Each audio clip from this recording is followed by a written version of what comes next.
వేడి ఉష్ణం తన నుండి వచ్చే ఉష్ణ శక్తిని అంతకు రోజు ప్రసరించేస్తుంది. 20 రోజుల 8 నెలల ఉంటారు చూడండి దాదాపు సమయం అయిన తర్వాత పిల్లలు మళ్ళీ బయటకు వస్తారు.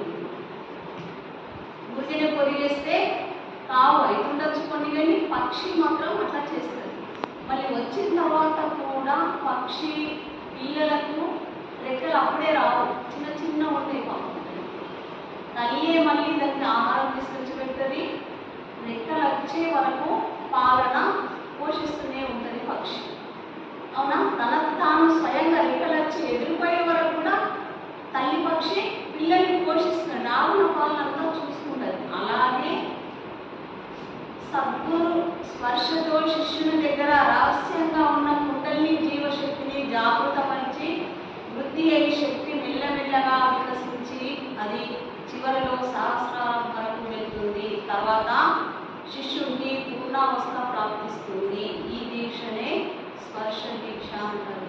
పక్షి ఎలా ఇస్తుందో సద్గురు మాత సద్గురు దేవుడు మనకు కూడా అలాగే శక్తిపాతం చేసి వదిలేయడు.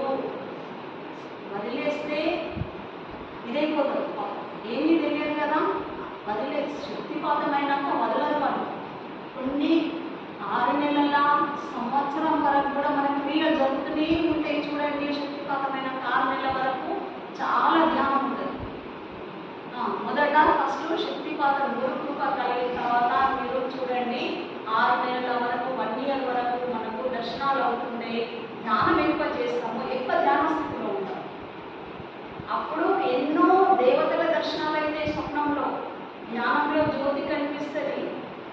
సంవత్సరం వరకు కూడా మనకు ధ్యానం మంచి మనది మనం ఇదే వరకు సద్గురు మనల్ని పక్షి ఎలా తన పిల్లల్ని రెక్కలు వచ్చే వరకు ఎలా పోషిస్తుందో అలాగే సద్గురు దేవుడు కూడా మనకు మనది మనం ధ్యానమై మనది మనకు అర్థమై జ్ఞానం గురించి గురువు గురించి శక్తిపాత యోగ క్రియల గురించి తెలుసుకుంటుంది. కొద్దిగా అర్థమయ్యే వరకు మనం మంచిగా అయినాకనే వీళ్ళు పెద్దగా అయ్యారు, వీళ్ళు దీన్ని తెలుసుకుంటున్నారు. నాకు ఇప్పుడు తల్లి